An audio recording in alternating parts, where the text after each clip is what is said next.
camera is facing me. What's going on, everybody? So welcome back to another Geeky Gecko Creations Live. It's been a long time since we've been in this room. As you can see, I got this light back here so that as I do the live stream, let me turn this around, you guys can kind of see me there. I'll also answer questions while doing the live. But for now, let me actually toss this garbage because it's full.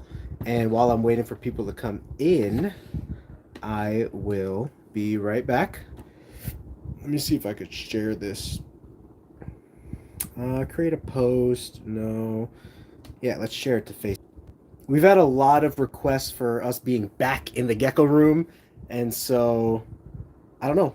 You know, we can always do all kinds of lives, but I figure let's try the gecko room. Let's see how the connection works, and we will take it from there. Let me take this garbage out right here, and I will be back. For now, let's let you look at one of our, I'd say, lower quality tangerine. I think that's a bold. That's one of our bold projects that's left there. But I'm going to take this trash out and then start typing your questions in the chat too, so that I can have something to talk about while I am cleaning here. Be right back in 2 minutes.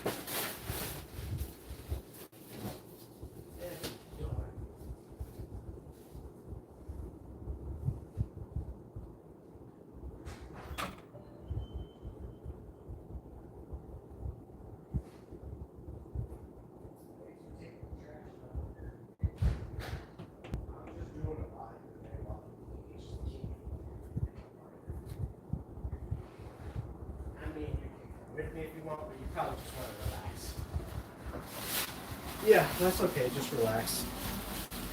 Whitney would be here, but she's not feeling too well. I guess she threw up mucus this morning. And not coughed up mucus. She threw up mucus. But man, I'm glad to be doing the lives again. So here's my face. Let me see if I can open the chat here. Live chat. Okay. What's going on, Gecko Punk? Good to see you, my man. Gecko Punk, I was thinking if you wanted to be on this Friday for our interview live stream. It would be about 7 o'clock Pacific Standard Time. I did get asked to potentially do another live stream on Friday, like me, on somebody else's channel. I'm waiting to hear back from that person. If the times don't overlap or if the person winds up canceling, then I could have you on this Friday if you're free, or a different week. So. But I was just a little bit bored cleaning geckos, you know what I mean? And I wanted to do something, keep my mind active. So I figured I'd open up a live stream. We haven't done one in the gecko room for a while. Here's the gecko room. So I don't know if you've seen the gecko room in a long time or how the connection is. But I got a bunch of tubs to clean, so I don't want to waste too much time here. But I did want to open up the chat and then like answer questions along the way. So I'm going to be popping in and answering questions. But let's get, actually, maybe if I turn this around, that'll be better. That way I can see when a live question comes through. So what is going on? Curvith Rodriguez from New York. What is going on? Good to have you over here. Haven't seen you around these parts before, so welcome if you are new. I usually take note of people's names, etc. But I really like the other view because you can see the gecko and not just like my face. But this way I can kind of see the questions if they pop up and when they pop up. So let's see. See, I can show you the gecko I'm cleaning there. Thank you for liking, getting those likes up too. So I really want to be doing more live streams as time goes on again, because I love the live streams. I was just busy and I had to like slow down and stop. And then Whitney and I had our wedding reunion celebration in Colorado, which we've been trying to do for 2.5 years because of COVID. So and then Gecko Punk, maybe just ask one of your parents if they're free I think it would just be good to have a parent there just to be safe. My concern was anytime there's a child in the show, like in a video, from what I'm reading, you potentially might need to label that video as for kids because there's a kid starring in the video. If I label the live stream for kids, I'm wondering if it disables the live chat because for kids videos disable the comments, right? You can't comment on a video that's for kids, on a channel that's for kids. So I don't know. Anyway, we'll figure it out. Do you mean this shirt or do you mean the shirts from Instagram that I'm having you guys vote on? Because I really need your guys' help with voting. If you haven't voted, please take a second to vote on the multiple posts that I made on YouTube as well as the post that I made on Instagram. Vote for our t-shirts and kind of the direction of our merch and apparel that we're going with here.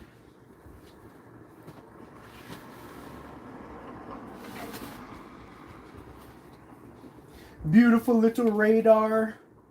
Really can't get tired of radars, right? Now I'm doing what Gecko Punk does. He cleans and does his lives. But I really have a lot of tubs to clean tonight, so I don't want to get too carried away. But I figure I could like look at questions and talk it out too. Let me know if there's anything going on with the volume and stuff like that. You know, there's so many. What's going on, Brooke? There's so many snake podcasts and whatnot. I think the gecko world is like lacking some of those podcasts and collaboration and stuff like that. I just think we need to stick it out and be more together in the gecko world and like promote the geckos and stuff like that more. Everyone in the gecko hobby is just kind of off doing their own thing, right? Like big breeders are just successful doing their own thing. We're starting to see more collaboration in the crested gecko hobby with some of the biggest spenders and buyers and breeders in the crested gecko hobby, like being a part of each other's live streams, etc., getting the word out there, promotion, YouTube, all of that. But leopard geckos is like falling behind a little bit. So I just want to promote leopard gecko people. So every Friday, I'm going to try to get a leopard gecko person on. So I think this Friday, Gecko Punk will be our first live person back since restarting the streams. So let me see. Brooke, just resting on the couch for now. Brooke hurt herself. So she was kind of out of commission helping us. Otherwise, she probably would have been here helping or cleaning today. But yeah, for sure, I understand. And yeah, they will join me. I'm not sure if for the whole live, but feel free to DM me. Yeah, definitely will. Patriotic Dave, what's going on, man? A lot of you guys requested you wanted lives back in the gecko room. So I was like, cleaning tonight, and I was just a little bit bored being in my own head, listening to like snake podcasts and stuff. So I was like, let's do gecko talk. I want to talk geckos and all that kind of stuff, you know, create some content for the gecko community, you know, making a video, like editing a video, coming up with the topic, creating the thumbnail, promoting the video. That takes like 8 to 16 hours for every video, depending on how much footage you record. So if you record like 10 minutes of video to edit, for me, with the level of editing that I like to put into the videos and stuff, 10 minutes of video would turn out to be maybe like 3 hours of promotion, editing, thumbnail making, all of that kind of stuff to the final product of the video. But most of my content is actually like 30 to 40 minutes of video. So what you don't see is that I'm actually recording for 30 to 40 minutes, and then I have to edit that 40-minute video. If I edit a 40-minute video, every time I like say or pause, all of that has to be taken out. And that's why it takes so long. So I give the 10-minute rule. For every 10 minutes of actual footage, you're probably looking at 2 to 3 hours of editing. So if you have 30 to 40 minutes of footage to edit, you're probably looking at 10 to 12 hours of editing by the time you're done promoting it, creating the thumbnail, editing, putting in sound clips and video clips and all that kind of stuff. That's if you know what you're doing, if you have experience. If you don't, it'll be double that.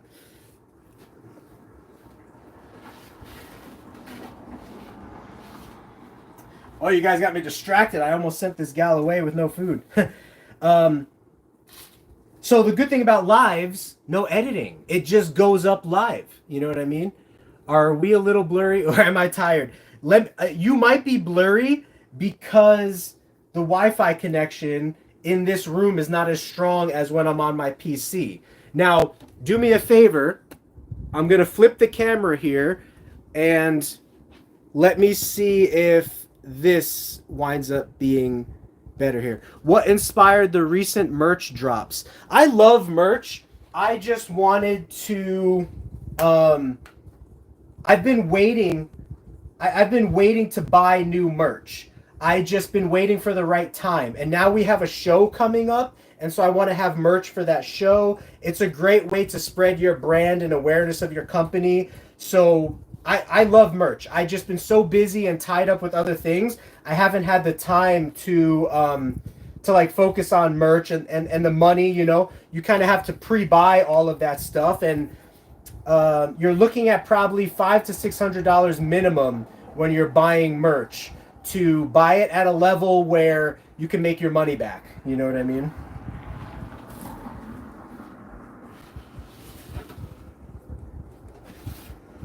So let me know how the quality is now. 3 weeks has sucked.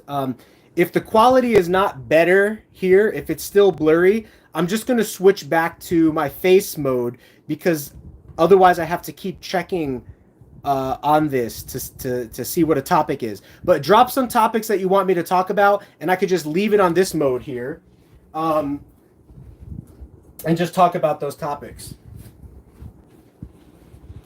But yeah, just let me know what topics you want.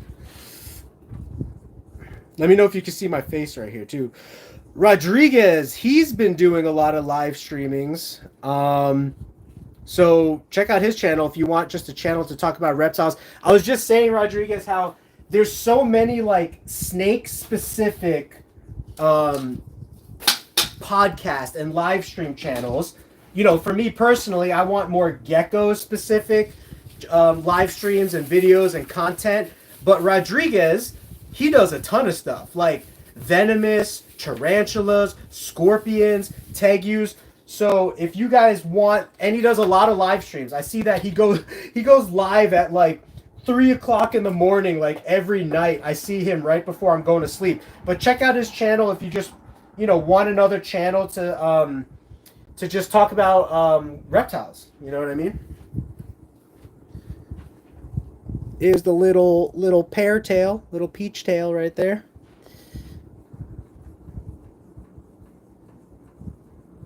What's going on, Alyssa?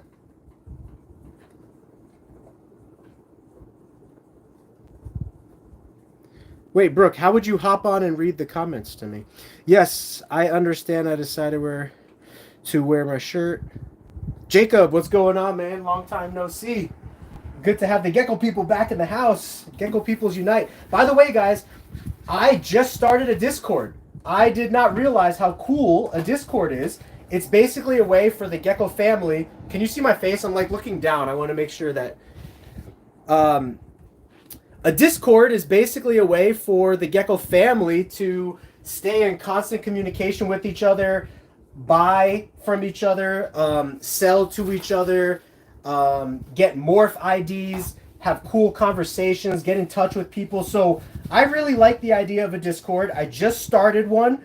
So you could go over to Discord and then look for us, Geeky Gecko Creations, and you guys could be part of our Discord now, where we have a lot of you guys, as well as just a lot of other newer Gecko people on the scene, just chatting geckos and talking geckos and all that kind of stuff. So that's my goal. One of my business goals is to unite the leopard gecko community and just allow newer keepers to feel welcomed, to feel like they could bring up any topic, talk about any topic. That's why it's a little bit of a shame that the leopard gecko hobby is a bit closed off as far as like topics that they want to talk about or people that they want to accept or support. But as far as my channel over here, our platform, what we're shooting for is full acceptance and open-mindedness and communication and just a good time breeding and talking and selling geckos. That was always my goal from the start, guys. I never wanted to be involved in any drama or any of that kind of stuff. And I'll admit, I kind of fed into it a little bit. You know, I'm sure you guys have seen it. Some of the stuff that people say and some of the stuff that people think about us. And I fed into it a little bit, and that made it worse. You know, by me responding to what people are saying and by me sort of making comments and videos in response back to that, it just created more problems for me. And so that would definitely be something that I would advise people not to do. Because at the end of the day, I mean, I don't want to be involved in drama. I just want to have a fun time keeping and selling and talking geckos. You know what I mean? And whether someone fully agrees with you and your full practices or not, I think it would be nice to still have a friendship with these people or anybody. And by me responding, like, I don't know, it just made things worse. You know, I don't want you to get it wrong. I always try to be like friendly and all that kind of stuff. But then when that didn't work and people didn't want to be friendly, then I started making content that was sort of retaliatory, like in response to them. You know what I mean? They would say something and then I would make content or videos or thumbnails that were like in response to what they were doing to like try to take some power back in a way, you know, because I felt powerless in a way. They were saying all this negative stuff about me, etc. And I didn't think that was right. So I wanted to respond back to it. But what happened was that actually made things worse. And it put them on the attack more and the defense more. And had I not done that, maybe things would have, things eventually would have smoothed out or something like that. But because I did that, it just kind of like made things worse. So.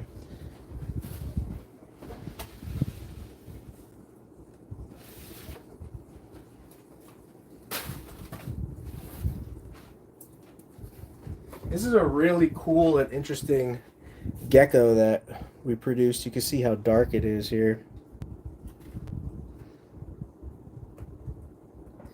Dubia roaches. So as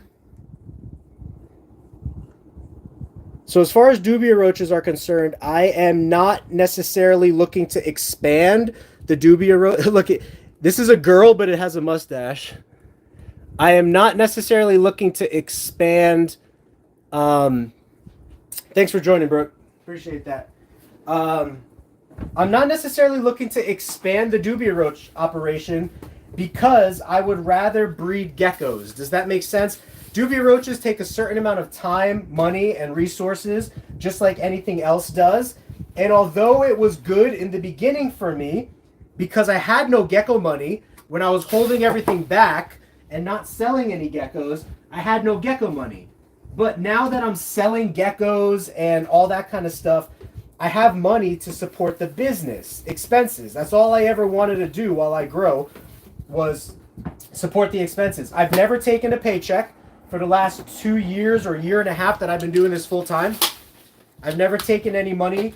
All the money has gone towards supporting the expenses of the business and growth of the business. And I'm okay with that. I don't mind not taking money for even longer, you know, if that's what's required to grow the business to be successful. I'm looking at the long haul of things.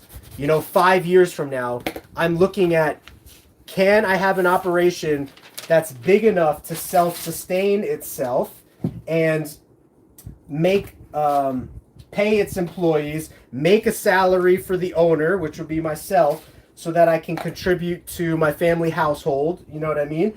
As well as make enough profits in the company to continue investing in new projects.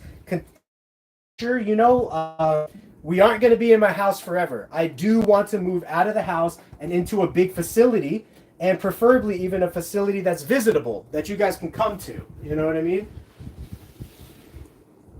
So all of that takes time, it takes money, all that kind of stuff. So here's a pretty nice bold stripe holdback. So the holdback of ours.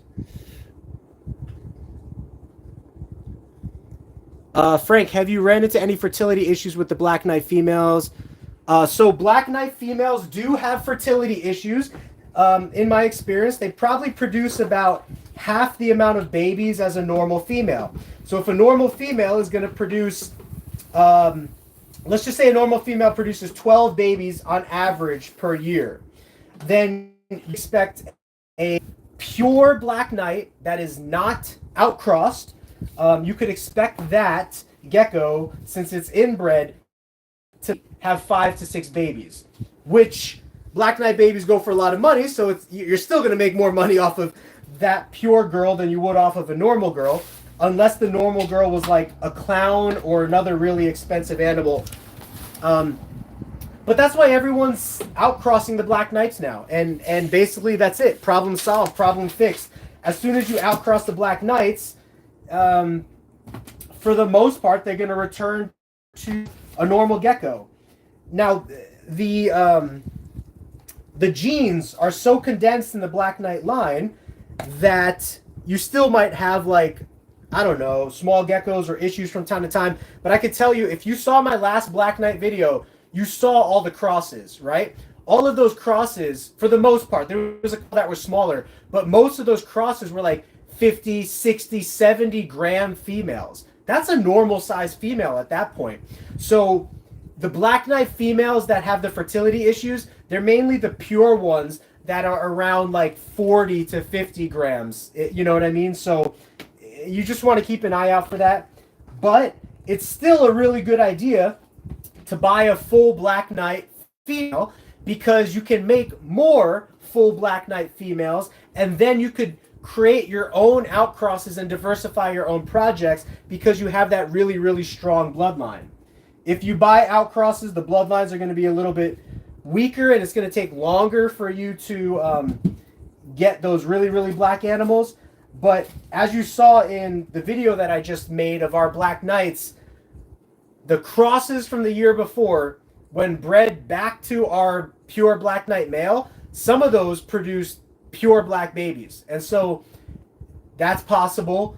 And then another thing you could do is like mix the males, you know? So if you have one male that's making all your crosses, then you could buy another male that's going to crossbreed with those crosses, so that you're not breeding the dad back to them necessarily. So that's another good idea as well.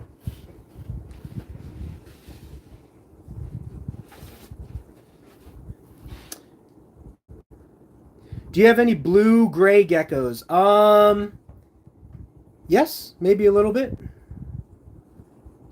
Okay. Is this still blurry? If this is not blurry, I'm going to turn it back around so I can show geckos off. Hey, Frank, have you any pied red devils? No, I do not. That would be a cool project. We actually have a pied face Inferno on our website right now. If she doesn't sell, I'm just going to use her to create my own Tangerine Inferno pied projects. Are you just going to stick to leopard geckos or expand to other geckos? I will expand to other geckos more and more as time goes on. I actually like satanic leaf geckos, Leachianus geckos. We currently breed gargoyle geckos, and I'm going to get into, eventually I'm going to get into the high end of crested geckos. So if you guys don't know about the high end of crested geckos, they have crested geckos for $5, $10, $15, $50,000. There's a very high end level of crested geckos that is available. Now, I don't think that's going to last forever, because there's a ton of crested gecko breeders, and when that happens, that's going to drive price down. However, crested geckos and the high-end geckos is something that I'm interested in, not just for finances, but because I think the high-end crested geckos look really, really nice, like the extreme the black extreme hardens, the extreme harlequins, the lily whites. All of that is really cool. Frappuccinos, they all look really great. The cool thing about crested geckos is you could go for like head structure and stuff like that. And that's what I want to do with leopard geckos is I want to go for size and stuff, you know? So I want to hold back a lot of animals that are bigger so that we can create bigger animals. Same thing with the Black Knight. You know, I'm really excited to get Black Knight into wild type. Black Knight video, guys, we have a ton of Afghanicus Black Knight crosses, and I think that's going to offer the highest level of potency of blackness for the Black Knight project because of just naturally how dark the Afghanicus leopard gecko is and how bold and spotted it is. And we have a ton of those, so we're probably going to be selling some of those this year. We have some fasciolatus Black Knight. I didn't focus on that as much because I was focused on the Afghanicus. And then we have some Turkmenicus Black Knight. So Turkmenicus and fasciolatus are going to be the next direction for the Black Knight project that we take to expand the bloodline. And both and fasciolatus, both Turkmenicus and fasciolatus are very big animals. So in theory, we should be producing bigger and bigger Black Knights by outcrossing to those wild types.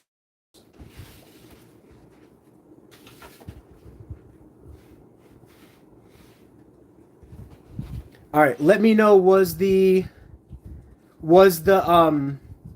okay, if it's a little blurry, I'm just going to turn it around and let me know if it's like super worse. But if I turn it around, I can more easily show off the geckos and stuff like that. So, are you going to get into bearded dragons? Yes, potentially. The red monster bearded dragons are amazing, and I would love to get into those. So there's a high chance that as the company expands and we take on employees and all that kind of stuff, that I will also expand to breeding on mass scale other reptiles. So the plan for right now is I would love to breed on mass scale crested geckos, bearded dragons, tegus, leopard geckos, ball pythons. Those are like the 5 to 6 species that I would love to breed on mass scale. But to do that, I need a steady stream of income, and I need to stay focused on what I'm good at right now and what my space can afford right now, and that's leopard geckos. I'm pretty good at leopard geckos. I have the system down for leopard geckos to where I can have 1,000 leopard geckos in my house, and I know how to keep that operation running. I know how to minimize the expenses. I know how to market and sell because that's our name and that's kind of what we're known for. But if I started branching into other stuff too early, I don't have a name in those other categories, and it might be, or space and stuff, and you might be spreading yourself too thin. So I don't want to spread myself too thin. I want to focus on what I'm good at right now. I don't breed leeches right now, but I will. Dabbing Grandpa is in Mesa. Right on. There's a dab for you in Arizona. You really want one of our Turks. They are so cool, but I keep getting rescues, so I'm running out of room. Well, that's great. I mean, we need rescuers. So if you have it in your heart to be a reptile rescue, you can actually create a nonprofit and go through that whole process. But we need more leopard gecko rescues for sure. Why are you separate? I hope I didn't miss a gecko coming out. Oh, maybe she's separate because I was gonna hold her back to keep her. Let me look on the floor, make sure a gecko didn't get away here. That's why I always I like these tubs where the geckos can't get out, but every once in a while a gecko will crawl out, and if I'm not paying attention, that can happen. So, well, good to be back with you guys. Right now your main project is monsters. Yeah, monsters are really cool.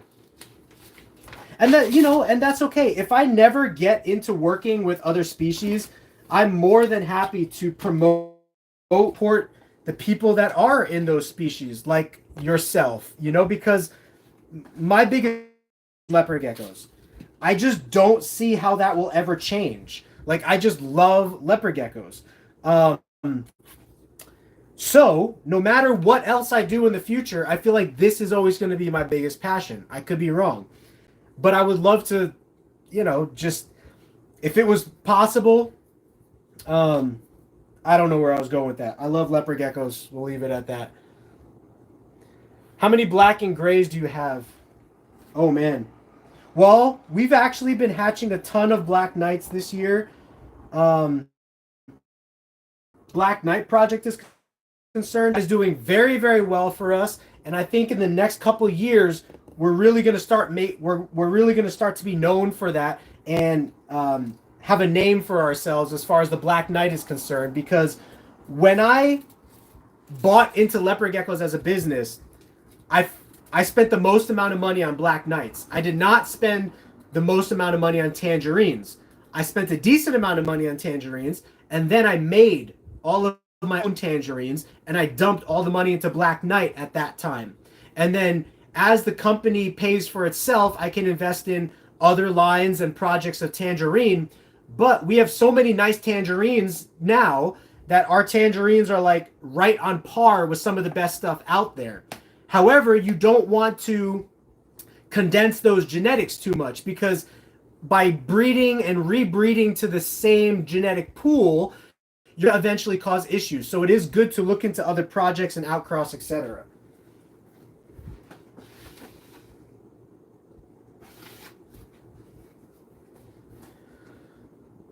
Hey Frank, can you show that Pied Inferno? It's in the other room. I don't even know what tub it's in right now. There's like 300 tubs in that room. I'd have to spend time to look that up. But she's on the she's on our website. So if you check her out on the website, I can potentially get you more pictures of her at or maybe show her off in another video. I just have to stay in this room right now just because I have a ton of geckos to clean tonight, and I want to make sure I get through them all and try to stay somewhat in this room and stay focused, because you know me, if I start showing off geckos and stuff, I'm going to start putting a bunch of time, and I really have to test. So I hope you understand that. But in the future, our most expensive gecko, the thing with leopard geckos is price is kind of relative. So like it's not necessarily a high-end investment game like crested geckos and ball pythons are right now. Crested geckos and ball pythons are a high-end investment game where you can actually get pretty high dollar for some of the stuff that is worth pretty high dollar. In the leopard gecko world, it's kind of tough to sell the highest dollar stuff consistently. Unlike the ball python and the crested gecko world, that stuff sells consistently. The reason is because leopard geckos produce so fast. They produce so many babies that and they grow so fast that the leopard gecko hobby has become stagnant a little bit, where there's not a lot of new people coming in bringing new money. There is that going on. There's just not a lot of that going on. So right now the leopard gecko hobby is at this plateau where it's just like normal. You know what I mean? There's a few people investing high dollar. There's a few people investing medium dollar, and a ton of people invest low dollar animals. So it's very hard to sell the higher dollar animals. I would say the most expensive leopard gecko in the hobby right now that I saw that sold recently, well, there are some black in Europe that are selling for $4,000 to $5,000, but in America, the most expensive leopard gecko right now is John Scarborough's Cipher. And actually, Gondalo Geckos, I don't know if I'm saying that right. Some of you guys know who he is. You could tag him in the comments. He just bought the most expensive, nicest colored male Cipher that John Scarborough, yeah, John Scarborough has ever released to date that we know of. And that was $3,000, I think. So our most expensive gecko is probably on that same level, but whether somebody would pay $3,000 for it or not, that's another thing. But we have black knights that are super, super black that could easily be worth $3,000. But for the most part, people in the United States right now, they're only paying $1,000 to $2,000 for even the best of the black knights. Think of that for a second. The best nights are only go 1 to 2,000, when 5 years ago they were going for 5 to 6,000. So there's been a huge price drop because a lot more people are making them, and they're a little bit more common now than they were before. So our most expensive gecko is probably one of our black knights at like 2 to 3,000 value. Let's just say, you know, I could value it more. I probably would value our darkest black knight more, but whether someone would pay that for that or not is another story. And then we have some pretty nice tangerines that I would say are in the value range of like 800 to 1,000. You know what I mean? But again, whether somebody would pay 800 to 1,000 is a completely different story. You know, so we would get into rainwater eventually. Yeah, I like rainwater and bell.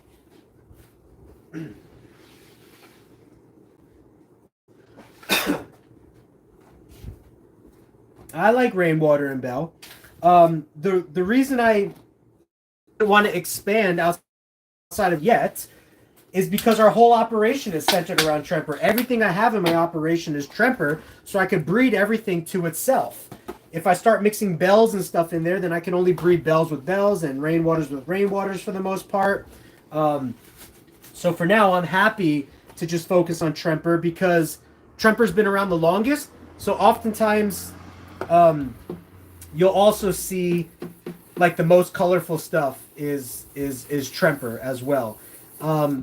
There's a theory out there that bells are more light sensitive than Trempers are as well, as far as like general light in the room makes the bells really close their eyes a lot more than the Trempers. I don't know. Bell is beautiful. Bell is awesome.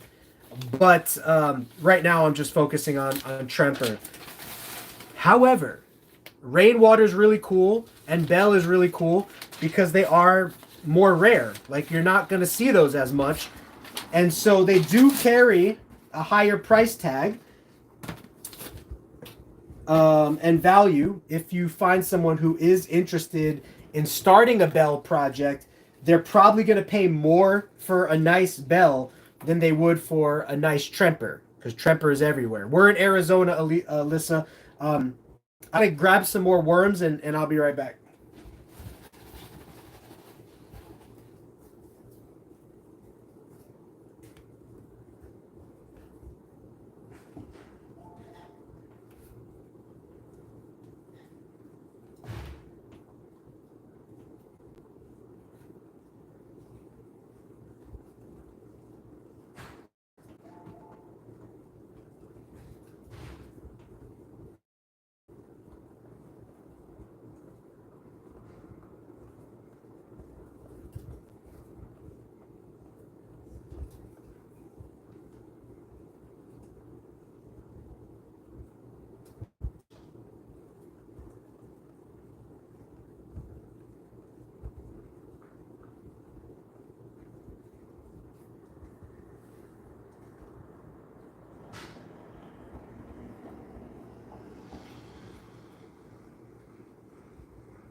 Actually, I want to show you guys something cool. Someone was asking about, we were talking about Black Knights. So, just so you guys can see, these are the babies I pulled today. So these are all the babies that I pulled today. These are two Afghanicus Black Knight crosses. These are two Blood Bold crosses. Hey, Dragonheart. Okay, Dragonheart, I ran into something really weird. Who is Dragonheart Lisa? I've always known Lisa as Dragonheart Exotics.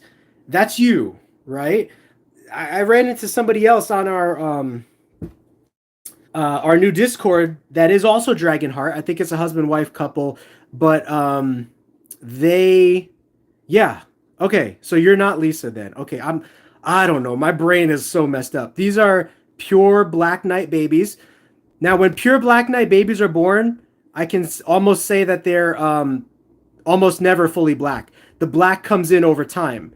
But you can see the coverage of black on these guys is a lot, and so I have high hopes for these guys. Yeah, Sarah and Kyle. Do use plywood for the racks because leopard geckos are not a humid bearing species. So like there's no substrate in here that's evaporating humidity. For the ball pythons, they evaporate humidity and it will create mold. Leopard geckos, it will not. Oh, here's more manfernos. You can see how bright the manfernos hatch as babies. So oh yeah, that's a manferno albino. There's manferno albino versus manferno non-albino. There's some mold I need to clean up out of there. Here's another black knight baby. So that's another pure black knight. These are manferno generation 2s.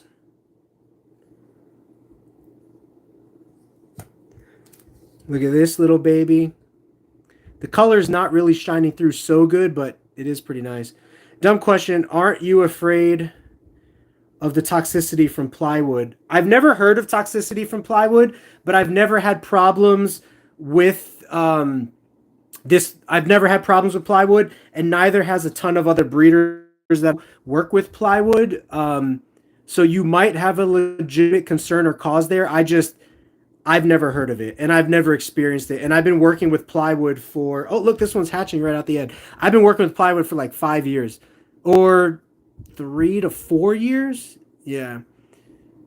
Melamine's too heavy, too hard to move, and very expensive.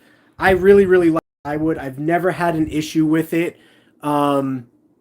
Yeah, I've never had an issue with it. I've never heard of toxicity of plywood. I'll look that up, but I've never heard of that. Now let me show you what you can do if you're concerned about toxicity of plywood. This is the ball python room. If you're concerned about the toxicity of plywood, check out what I do for the ball pythons. Do you see that? Do you see that white thing that is on every single shelf? So every shelf has stapled to it something called polywall, Plastex from Home Depot. That is mold resistant, waterproof, and therefore, look at the humidity in here, 70%. All of this would be molded up, black mold getting in the snake's lungs. That would be terrible if I did not have that stuff. And the reason I know that would happen is because it happened to this rack. So I had to take apart this whole rack and I had to wrap every shelf in that white stuff. And that was, gosh, I could go on about that. There was some trials and stuff that I learned with that. But I eventually came to this system here where instead of just using the shelf without the white Plastex, I just staple the Plastex to the shelf. I cut it to be the same size. Bam. Mold resistant, water resistant, humidity resistant, all of that. So if you're concerned about any toxicity issues with plywood, then you could always just staple that to it. But I got to be honest with you, there's a ton of old breeders that have used plywood, and I've used plywood, and I've never once heard of anybody talking about toxicity of plywood. So I'm not sure where you heard it from, but it could be a wives' tale.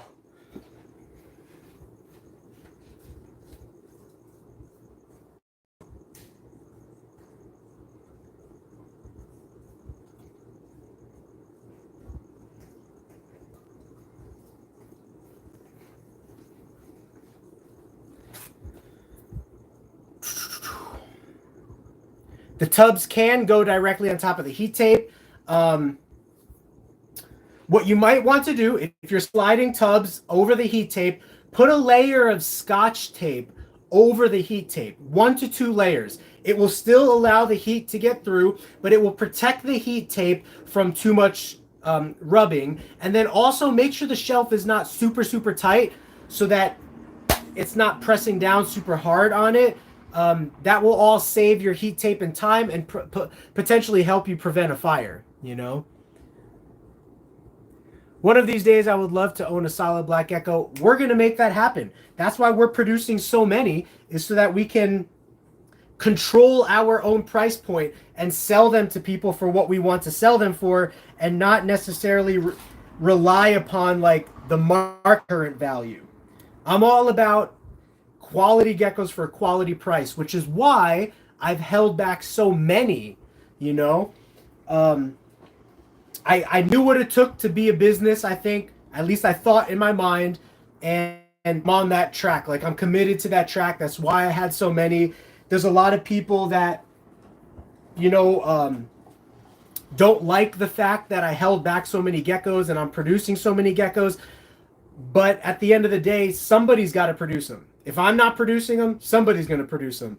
I just want to be one of the people that are producing them. So, yeah, I mean, that is the pet industry. That is the pet trade that we're in. You're going to have producers. You're going to have consumers. I think there's always going to be leopard gecko consumers, leopard gecko buyers. They're the number one selling reptile in the entire world, along with bearded dragons, and now crested geckos and ball python. I mean, but I still think leopard geckos has every reptile beat in the United States, except for maybe bearded dragons, because bearded dragon moms be dropping like 60 babies a year. It's ridiculous.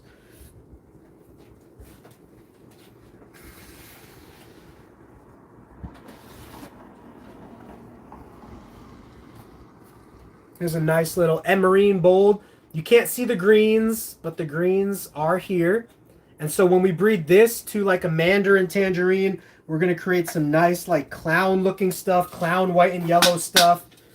So I have not been selling or releasing all of our highest end stuff. I just take pictures of it every once in a while, but we have super high end stuff right now that we're going to start posting and releasing. And if you're in Phoenix, Arizona, or if you're in Mesa, Arizona for the Phoenix Reptile Expo on November 19th and 20th, I'm pretty sure we're going to have some super high-end stuff there, like Black Knight crosses, Mandarin stuff.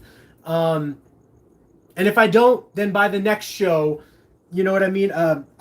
You got to remember, I'm newer to this. As far as the eternal scale of leopard gecko goes, leopard geckos have been in the United States for like 50 years. I've only been a company for 2 years, and I've only been working with them more seriously for about 5 years. So I'm just getting started. I feel like we're pretty far along for just getting started, and I feel like next year, or definitely if not the year after, are going to be super big years for us as far as the amount of quality we're producing and the amount of quality we're selling. So we'll be producing and selling a ton of quality, you know. My goal is to kind of offer people for the same price that they're buying low end stuff right now. My goal is to produce so much that I can even give them really good deals to match that pricing on super high end stuff. But to get to that goal, it takes a lot of holdbacks. It takes a lot of time. It takes a lot of racks. It takes a lot of space. It takes a lot of all of that. And so that's what you guys have been witnessing with me for the last 2 years that I've been on YouTube. That's what I've been documenting, that journey, you know. So today I got 3 lychees. Wow. Yeah, lychees are really cool. If you've never had a lychee, I think they're worth considering as a pet.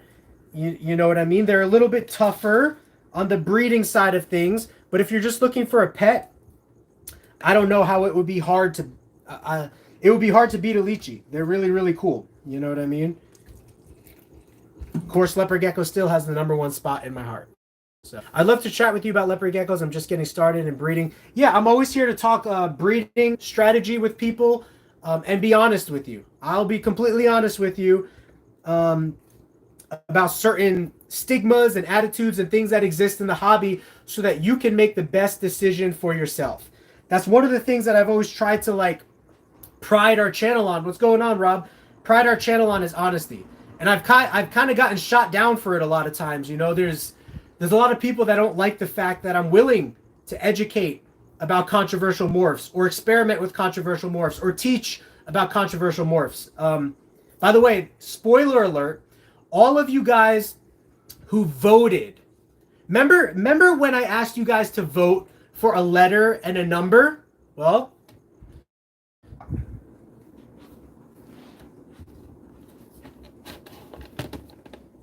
A, B, I know this doesn't say that, but C, D, E. Remember?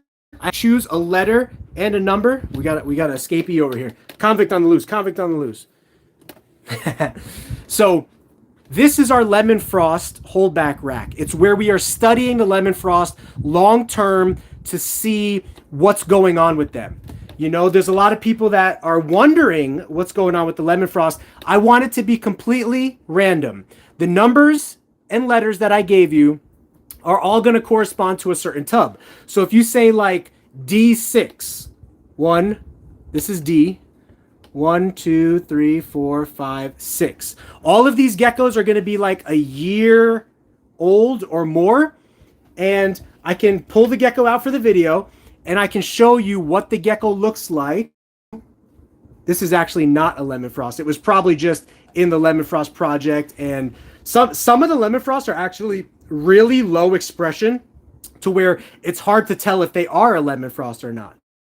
You pull like an actual lemon frost. This one is actually not a lemon frost as well. It's just like a sibling to one. So let's try this again. Anyway, that's what ooh, this one's bad. This is the that's what that numbering system was for. So everything is completely random. Now, the reason this animal is bad, you could kind of see like thicker eyes, thicker skin. The reason this lemon frost is bad is because it is a back cross into Macularis. Remember, when we bought in lemon frost, we were out crossing to Turkmenicus, Afghanicus, and Fasciolatus. The only reason we bought in is because we saw a lot of success.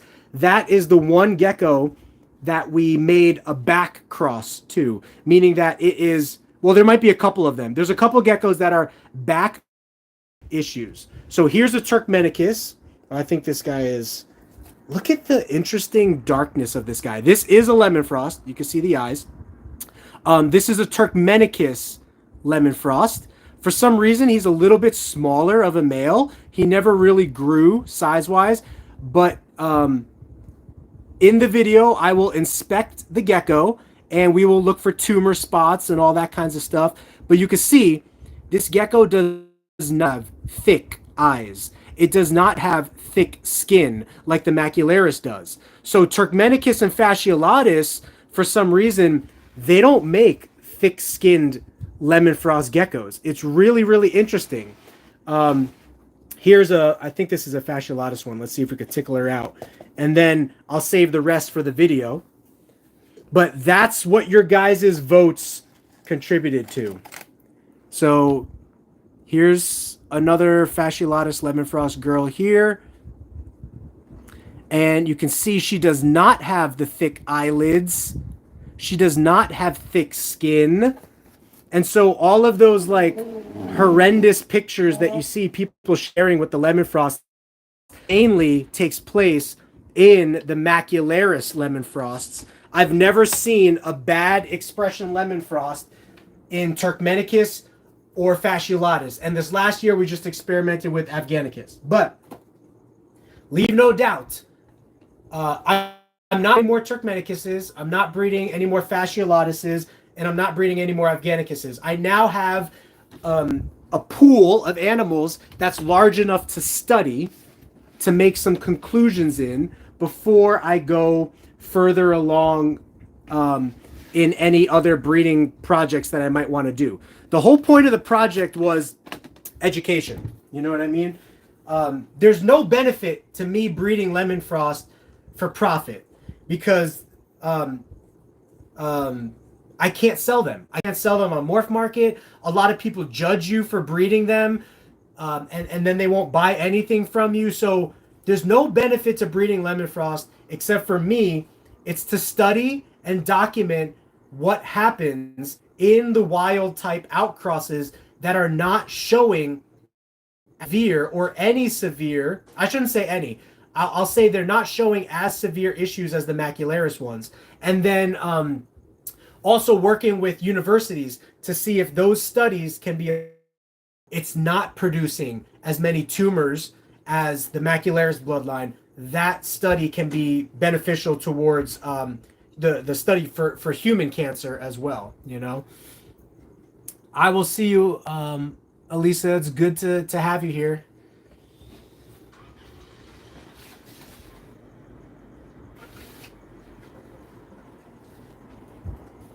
Ooh, here's another nice bold stripe cross.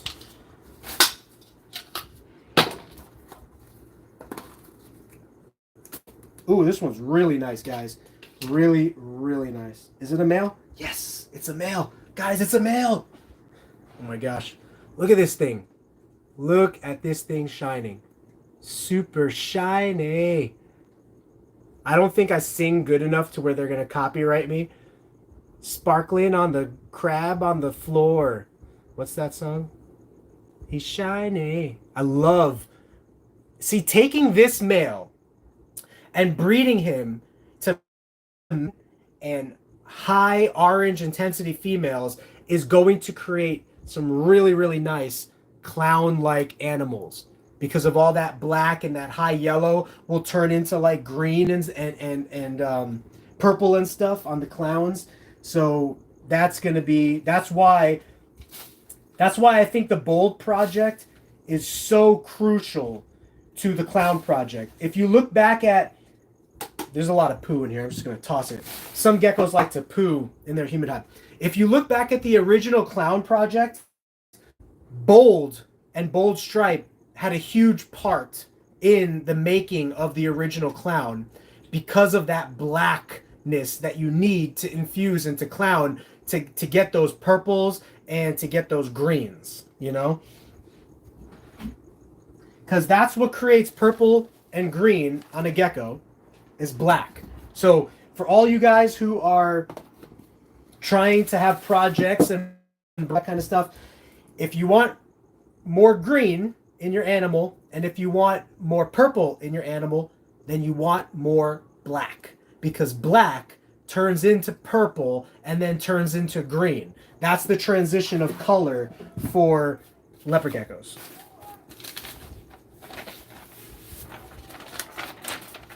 I hear screaming outside my window. I don't know what that is. I don't like to use the magazine newspaper, so I look for just the regular newspaper, and then I cut it down to size here. So let's see, what questions? What are some of your future projects? Okay, let's start with my main two projects, Tangerine and Black Knight. For Tangerine projects, I want to create clown-looking animals, really, really reddish-orange animals, and then I want to combine that into Black Knight to create like reddish-orange-black animals. And then for Black Knights, one of my goals, my main goal right now for Black Knights, is just to make as many black geckos as I can that are outcrossed and healthy and have diverse genetics. To do that, I am using Afghanicus, Fasciolatus, Turkmenicus, Snow, Blizzard, Tangerine. I'm using all of that to create outcrosses of Black Knights to make them really, really nice. And create my own line of Black Knights that is heavily outcrossed, healthier, and also possible to infuse that into other projects. So let's see, what else would I want to do with the Black Knight? Black Knight white and yellow. I wanted to do a Black Knight white and yellow project. Okay, moving on. Fasciolatus is a really, really pinkish purple project. And so I have a line of Fasciolatuses that are like pinkish purple. You can look on our Instagram and see that. That's going to be a project I'm going to be developing, is the pink. For now, I'm just calling it the pink purple project. You know what I mean? Making geckos that are more pink and more purple. On top of that, if you guys don't know, Super Snow is genetic. If you ever see Super Snows, you'll often see them looking smaller, skinnier, deformed bones, weak looking structure. So what I'm doing with Super, I'm breeding it into wild types to strengthen the genetics. Afghanicus, Fasciolatus, Turkmenicus. I'm really excited for all three of those because Afghanicus is a heavy patterned animal. And when you breed snow to it, it creates some really funky, wonky looking snows. Turkmenicus is a big animal. So by breeding snow to it, you're going to be making some bigger, nicer snow animals. It's also purple. But I would say one of my favorite snow project last year was the Fasciolatus snow, because Fasciolatus is already so light and the pattern starts on the shoulders of the Fasciolatus. I think creating super snow Fasciolatuses and just snow Fasciolatus is going to be amazing to create like reduced pattern, more pinkish purplish color. So that's kind of something that I'm going for as well. What about Black Knight with an all white tail? That would be cool. I want to do Black Knight Cipher, okay? And so eventually, when I have enough Black Knights, I can start breeding Cipher into it. And that's probably going to be like next year, you know?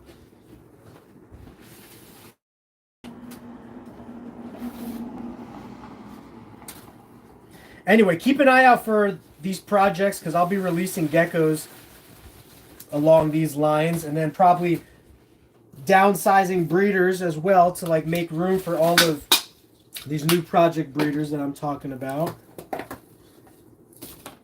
Here's one of our original bold males, like thick bold stripe.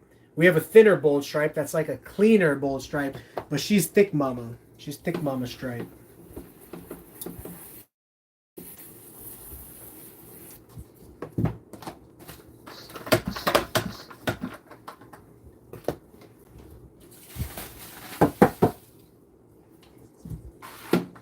Yeah, so I got to put all those babies away tonight too. So, an all green gecko would be amazing. We're gonna shoot for that as well. We will shoot for that. Let me see if I can. Anyway, we just bought a clown. If you look at our clown project video that we just released like not too long ago, it's on our YouTube channel.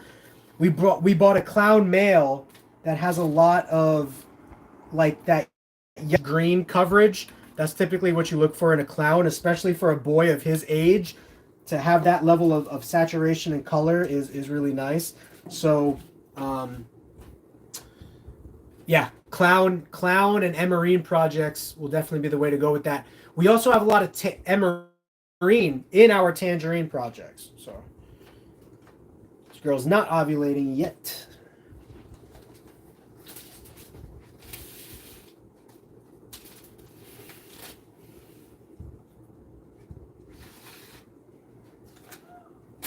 Here's another really interesting male holdback bold. Okay.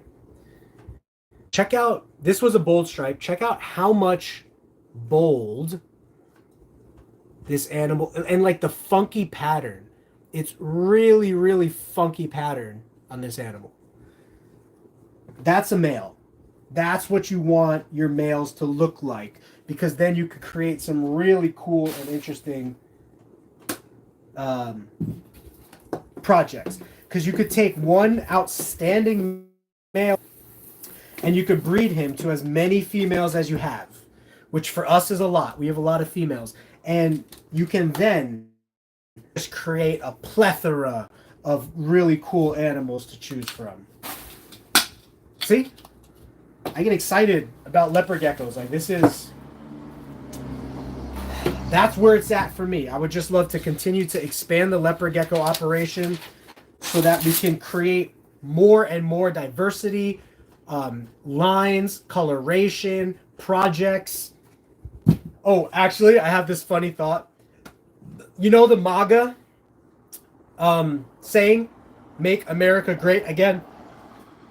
I'm going to create shirts that say MLGA, Make Leopard Geckos Great Again. we've lost some of the greatness in the leopard gecko world. A lot of people have lost that spark and that passion and that, I don't know. This is the way I view it. I think that the hobby, the reptile hobby, has lost interest in leopard geckos compared to what it used to be. Okay, and you could argue, we could argue all day long that things come in waves, and that's always going to happen.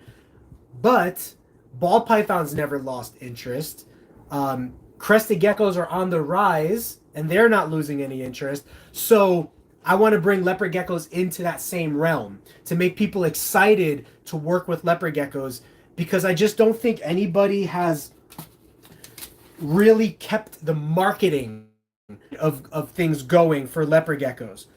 And I would actually love to team up with big breeders to market leopard geckos so that they become more popular at shows and more popular to the masses. So Matt Baronic of Sasslebeck Reptiles, even though we have some issues right now, I would love to work with you, because Matt 15 years ago was one of the reasons why the leopard gecko hobby was so successful. He was an expert marketer who created a lot of content for leopard geckos. And the same thing with Ron Tremper. Ron Tremper was an expert marketer. So regardless of our differences, I would love to team up with other big breeders in the leopard gecko hobby to bring awareness back to leopard geckos, create fresh content, fresh ideas, because there's really still so much that can be done with leopard geckos. There really is. And I just don't see a lot of people talking about it or building that buzz to really put leopard geckos back on the same playing field as crested geckos or ball pythons. Is it ever going to be possible? Maybe not, but I would like to try, and I would like to team up with people who want to see the leopard gecko hobby rise. And I think what it's going to take is big breeders coming together to show community, collaboration, collectivity, and to build that excitement for leopard geckos as a whole back. Because right now everybody's just separated. All the breeders are just off doing their own things, being successful in their own realms. And I think that's one of the reasons why the leopard gecko hobby is struggling right now, is because nobody's united. You know what I mean? So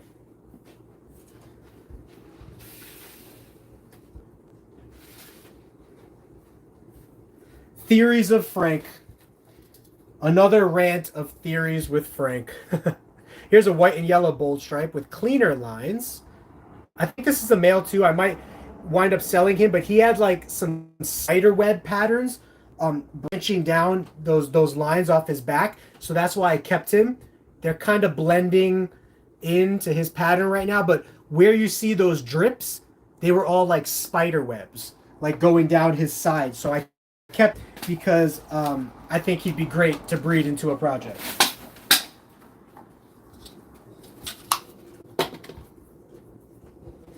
Look at how gooey that nope. Look at how gooey that the head pattern is on him. Look at that. Okay, baby. Okay, we got you. I'm gonna clean your tub. We'll get you back. So another thing that we're doing to promote more leopard gecko stuff is we're gonna be bringing leopard gecko people onto our live streams. So before I stopped doing live streams, what was I doing? I was bringing a lot of non-leopard gecko people onto the live streams. Now I'm going to bring leopard gecko people on, and not just any leopard gecko people, but some of the young guns, some of the up and coming new breeders in the leopard gecko hobby, because if anybody is going to bring the collaboration and the community of leopard geckos more cohesive and back together, it's going to be the youth. It's going to be the new breeders that are looking to take over, not take over, but looking to work with leopard geckos long haul, you know what I mean? Like into the future. And yeah, so I would like to support that. And I think that naturally that kind of promotion and support will start to bring the hobby as a whole closer there. And everybody might not jump on board. Everybody might not get along, so to speak, and do that. But for as many people that do, that's what's going to really help the leopard gecko hobby get moving in the right direction. You know, in cipher, but also there's so many bred morphs that I think can still be done. And that's why I am so focused on outcrossing. Afghanicus, fasciolatus, Turkmenicus, all of those have unique properties to them that when bred into snow, into white and yellow, into black knight, into tangerine, all of that is going to create some really cool and funky patterns and colors and those kinds of things.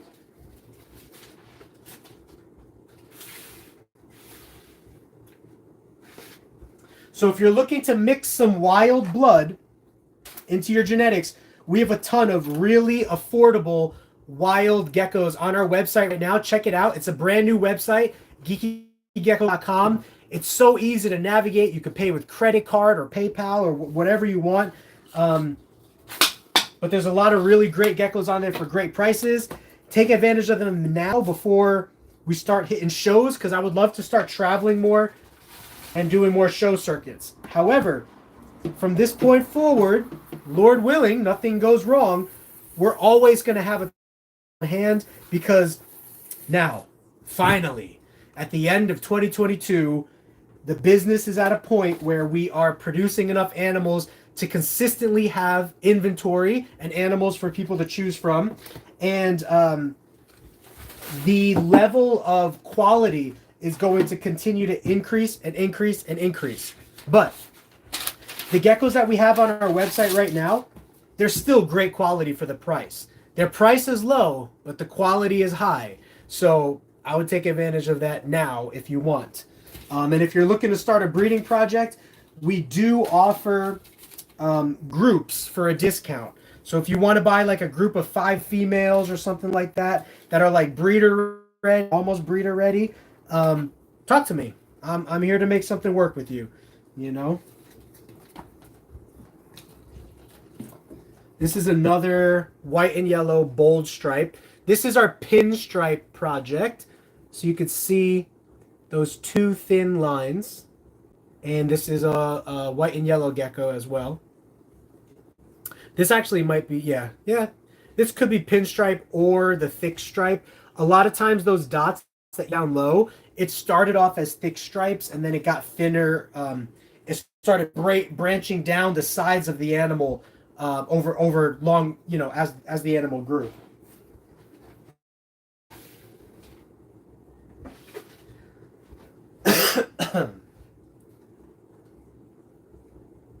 I have some geckos from the urban reptile. Oh, you're in Canada. Okay, cool. The urban reptile is really cool.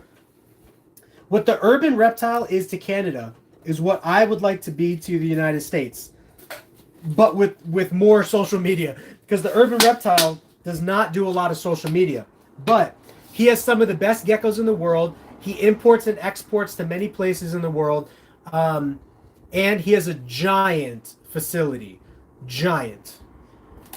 He's also family owned and operated, which is something that I would like to stay focused on, you know. My cousin is a investor / co-owner in the company, and so one day maybe his kids want to be involved, or you know, Whitney and I's kids want to be involved, and I would love to keep it a family business so that 100 now there's a family business to pass on revolving around reptiles, so to speak, you know. That would be pretty cool. I don't know. I just love reptiles. I'm just happy I get to work with them. I will come down to San Diego. I will. Actually, I'm thinking of potentially in January, there's a LA show. In Los Angeles, there's a reptile super show. Then in Pomona, I don't know where Pomona, California is, but there's also a reptile show in Pomona that we're going to potentially be looking to go to in 2023. So first, let's take care of Arizona. We have an Arizona show coming November 19th and 20th in Mesa, Arizona. And then after that, I'm currently right now looking into travel plans to potentially make it to LA Reptile Show in January.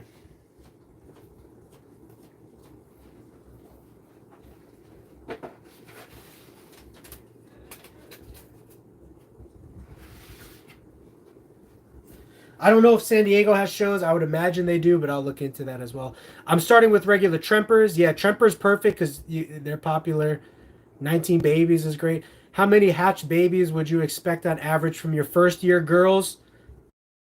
That depends. If you're breeding a girl during her first year and she is not fully grown yet, like let's say she's 6 to 8 months old and she's 40 to 50 grams. She's not full grown yet. You could probably expect like 4 to 6 eggs from her on average. But if you wait until she's like 10, 12, 14 months old, then she could have a perfectly normal season for you and produce 10 to 20 eggs. Oop, this is our Halloween. Come on, baby. Halloween prop. Oh, no. Okay, we got it. I just don't want to be chasing geckos underneath racks and stuff. This is our Halloween project. You can see just really interesting color, pattern manipulation.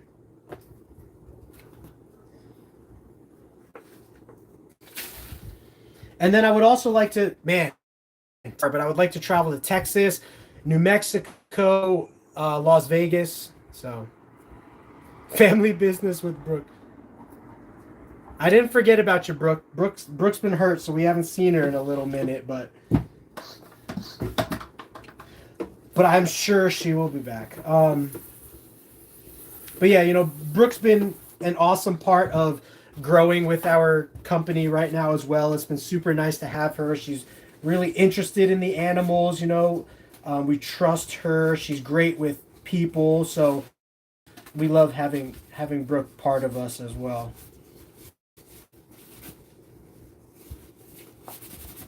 Put that away. I've never been to Nebraska, no. Maybe one day. You know, realistically, I want to have like a van for the company, for Reptiles, that we could like travel around, not necessarily the country, but I don't know, maybe we'll travel longer distances, but for now I'm thinking like 10 hours max, right? But who knows? Maybe I'll start, you know, when we get to that point, we'll start vending shows that are even farther out, or like flying across the country and flying some animals out to a show instead of driving them out. You know what I mean?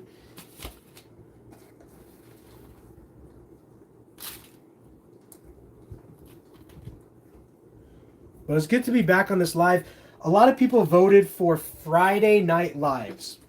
And I love Friday night as a live. But historically, we've done Monday more than we've done Friday. And there's a ton of people doing shows on Friday. So everything's kind of conflicting. Even some gecko people that do shows on Friday now. Thought I saw a red dot under her. That'd be pretty cool. So I'm pretty sure I'll do Fridays, but I don't want to leave Monday out of the picture completely. So that's why I was like, today, maybe I'll just do a live stream today, you know?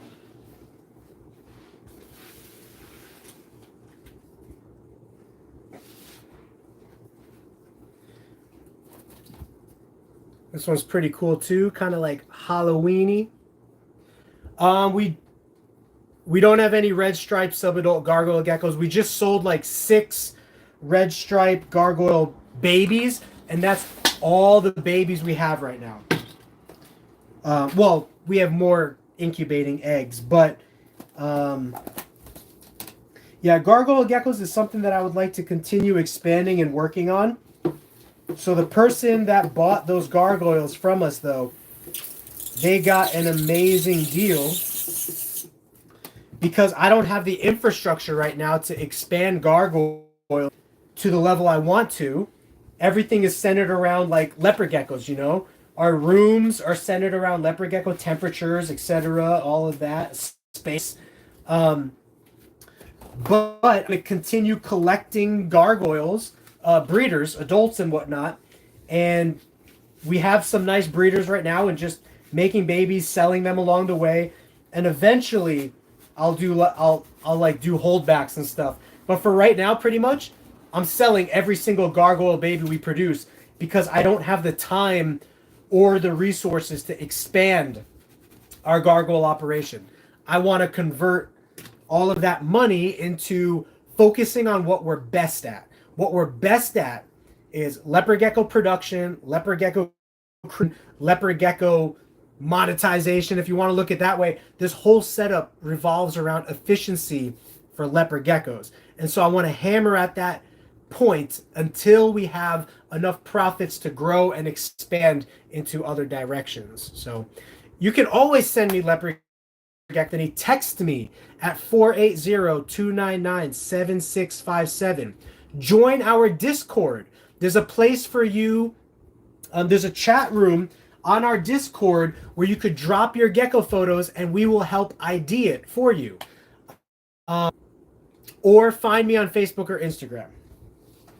Any of those will work. Email, website, you know, head over to our website, which, by the way, brand new website, really cool, functioning, really great. I need to fill this up. I'm going to be right back. You guys hang tight and play nice with each other, okay? Feel like a parent saying that.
You came along.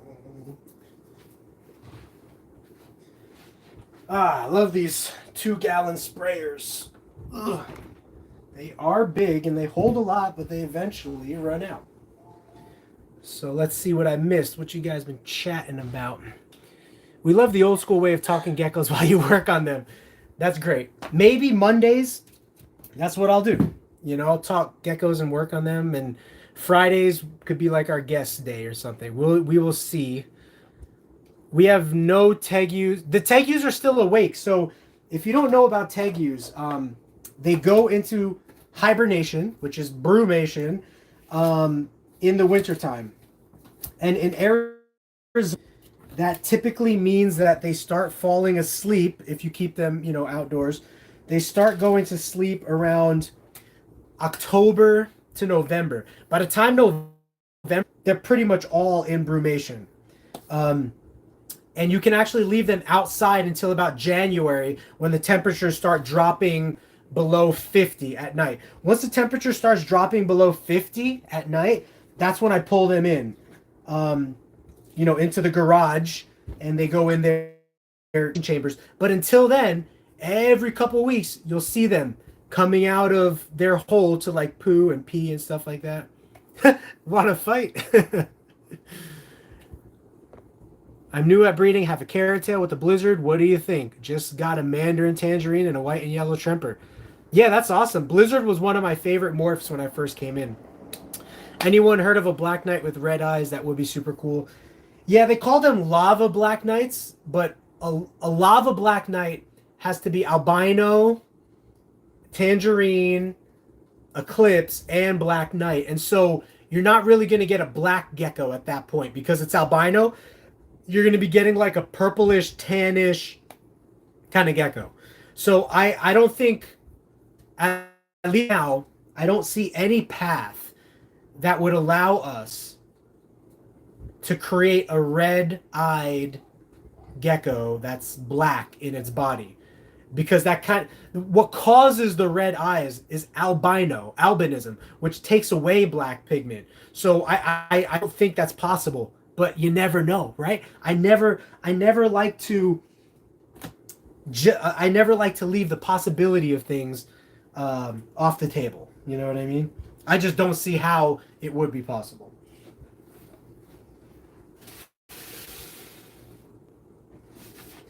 Unless it's a genetic anomaly. So we breed rats as well because we work with ball pythons.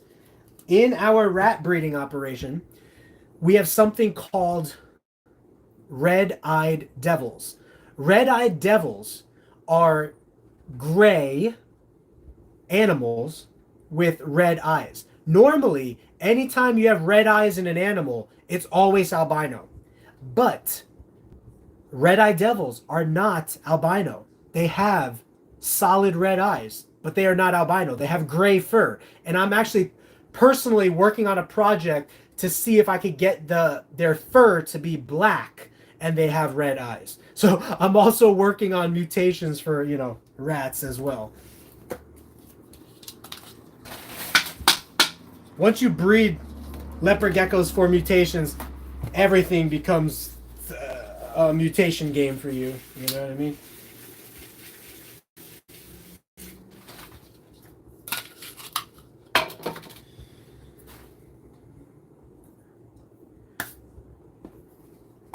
So what are you guys watching on Netflix and stuff or TV? We have Netflix, we have Hulu.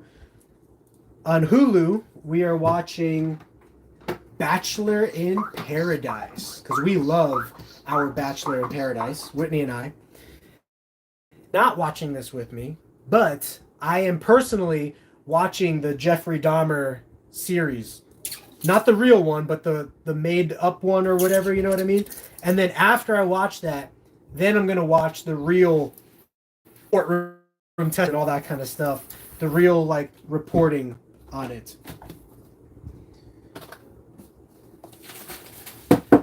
I love science fiction, though. So if there's an alien movie coming out or Jurassic Park or something, I'm all on it. I usually watch any Netflix or Hulu or Amazon series that are revolving around like sci-fi fantasy kind of thing, you know? Yeah, my dad loves Cobra Kai, probably because he saw the original Cobra Kai. Whitney, my wife, loves Cobra Kai. I never got too into it. I'm way more into like science fiction, fantasy type stuff. You know, that's right up where I want to be at with watching stuff. And then as far as video games is concerned, Apex, League of Legends. Wait, is it League of Legends? Apex, the game Apex, I'm sure you know.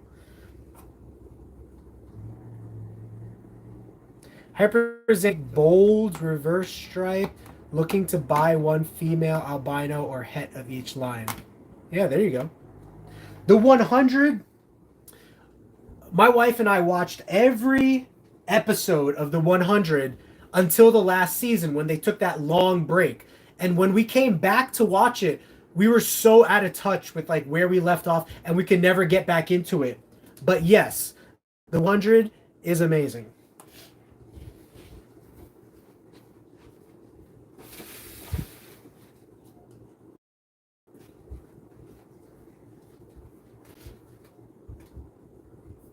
Overwatch and Dreamlight Valley. I never got into Overwatch. I'm going to date myself here, but when I was a kid, it was all about Diablo. If you guys know what Diablo is, that franchise. And then for my first person shooter was Counter-Strike. I think it was Counter-Strike 2 at that time. You know what I mean? So I played Counter-Strike a lot when I was a teenager. And then now I don't really play any Counter-Strike. I just do Apex. I just do Apex for now. So like in between gecko cleaning and stuff, I can go take like an Apex break. But I love Diablo. I can't wait for Diablo 4 to come out. If you follow the Diablo franchise, they really messed it up with Diablo 3. I don't ever try to use bad words, but Diablo 3, it sucked. Diablo 3 sucked. It just had Diablo 3 has no feeling of the original dark and gritty Diablo 2 that I played when I was younger. Diablo 3 is very like light and fluffy and very colorful. It's not dark and gritty like the original series. So Diablo 4 going back to that grittiness, and that's why I'm really excited for it. If you have a leopard gecko room, keep the windows open when you're cleaning, because all of the dust and stuff that gets kicked up in the air can really be bad for your lungs. So please, for your health's sake, keep the window open, a door cracked or something in your house to create a draft like going through. You know what I mean? I try to tell open the window, but she don't want to. She don't want to listen.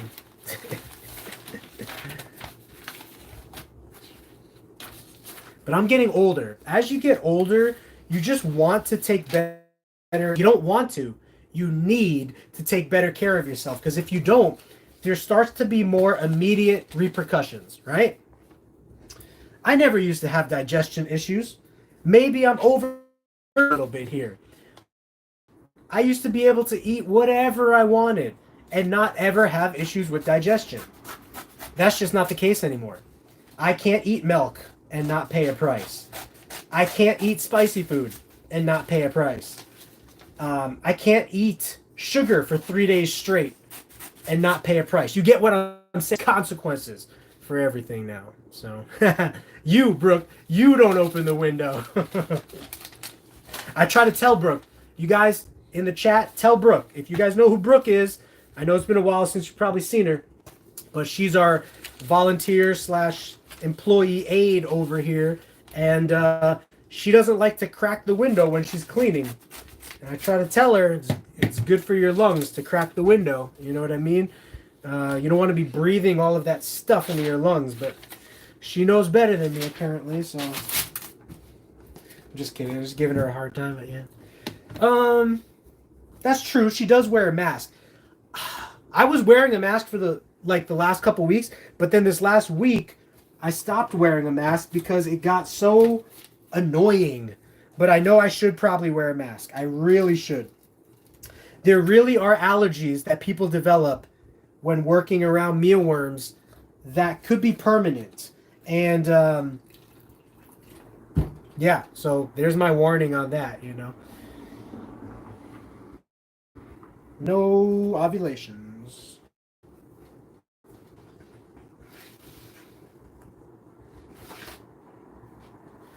Okay, I'm going to do this live stream until the rest of that rack is clean. And there's probably about 3, 6, 9, 10. There's 11 tubs left. Then I'm going to take a break and get back to the rest of the cleaning.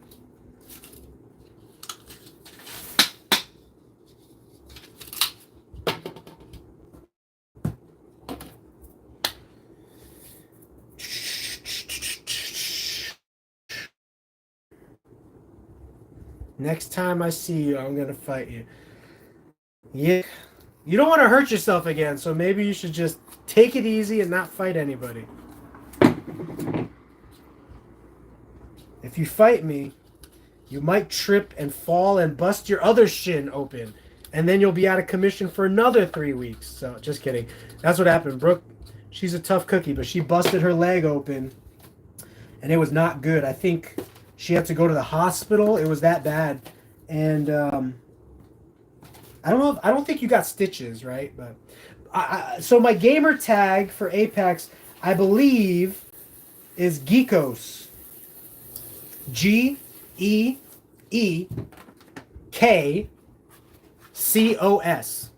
And if that's not it, then text me or message me on Instagram or Facebook and I'll get it for you. But I believe that's it. When I was creating a gamer tag, every form of every form of gecko was taken. Like Geeky Gecko, regular gecko, gecko with like a 0 at the end instead of an O. Everything was taken. So I combined geeky and geckos, which makes sense because a lot of reptile people are reptile nerds or geeks, you know what I mean? So that's my name now on Apex. Geek, Geekcos. Geckos.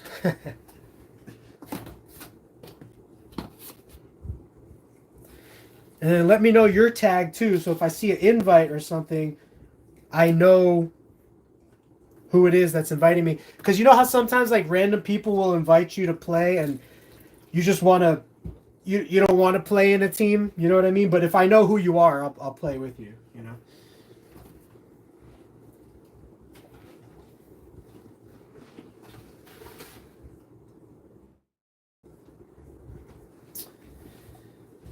I need more water. More of this kind of water.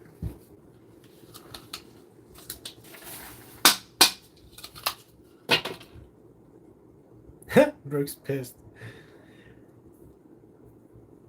Yeah, Geeky Gecko Creations. I don't think I could have a gamer tag that long. I'm not sure. I was kind of new jumping back into video games and I wasn't sure about like what is a gamer tag. That's why Geckos might be my name. It might not be my gamer tag.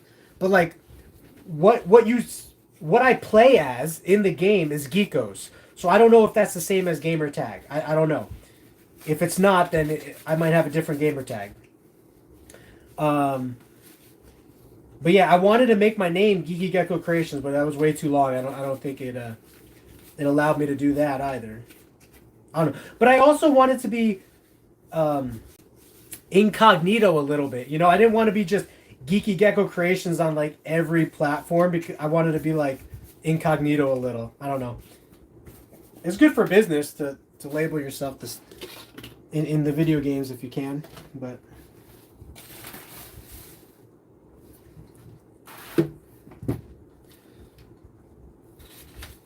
they couldn't do stitches because of the location and the swelling. Okay, your name is Z-Man on Discord. I'll keep an eye out for you. If you are Z-Man, if you're part of our new Discord, I will remember that is you now.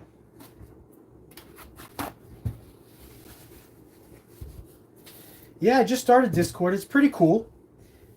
It kind of just allows you to have an ongoing social media experience with everybody you're cool with, you know, with a giant group of people you're cool with. So for us, that happens to be all of us gecko folk that have been in and around this channel for a decent amount of time. And please invite new people to be a part of our gecko family because, again, we want to see the leopard gecko hobby grow and take form and multiply. I need to go get more water.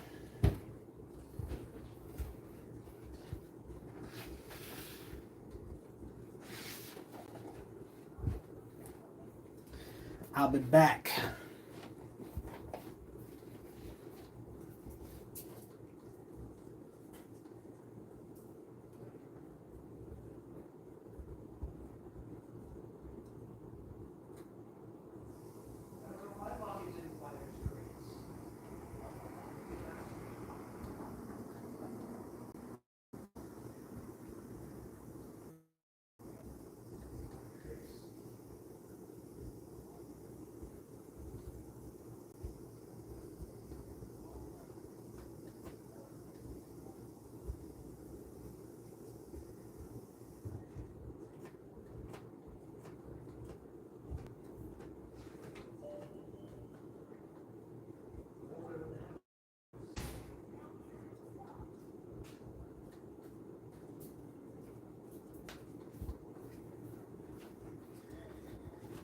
All right, got my water here.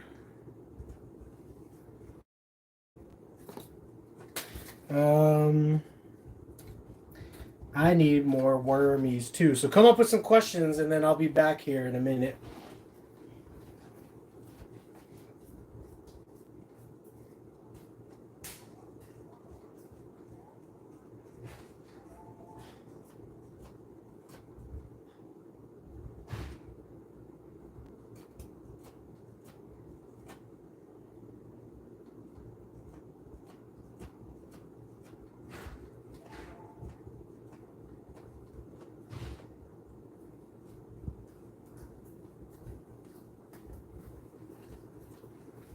So here's a pretty cool update. There's actually a show on YouTube for Snake. It's mainly a snake podcast kind of family, but it's called Snakes and the Fat Man. And if you're an adult who doesn't mind a little bit of cursing, profanity, and a little bit of dirty talk, even though all of this guy's dirty talk comes from a place of love, trust me. He's not a hater, he's a lover. He's got a big heart, he's kind, he donates to charities, etc. We have a paid sponsorship on his channel for all of 2020. And he does the best sponsorship promotions in the entire reptile hobby that I've ever seen. So when our sponsorships start applying on his channel, I'll definitely let you guys know. He has a fantastic show and podcast on YouTube and all the podcast platforms.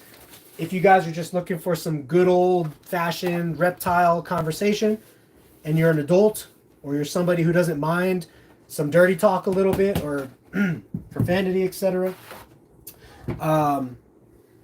Yeah, he's a great guy. He has a great show. And we just paid for a sponsorship spot on his channel for all of 2023. So my favorite gecko, ooh.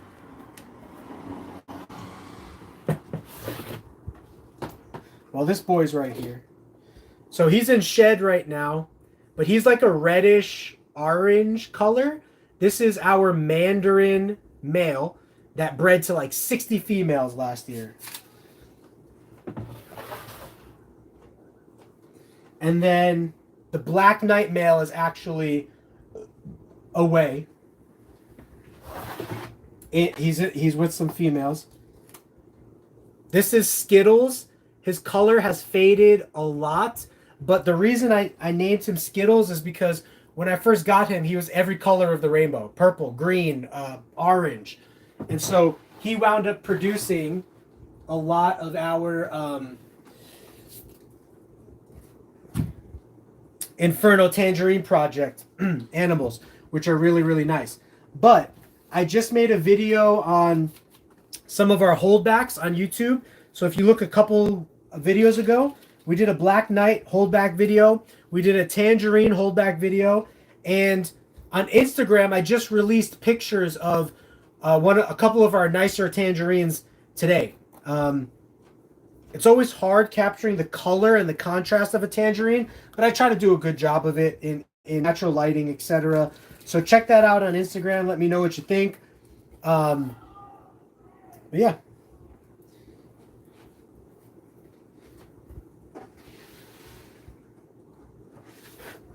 It's hard to pick a favorite project. Man, is it hard. But I'll tell you my top two favorite projects is our orange-red tangerine project and then our blackest of the Black Knight project, which we're outcrossing, of course, for stronger genetics, but Black Knight and tangerine are my two favorites, I would say.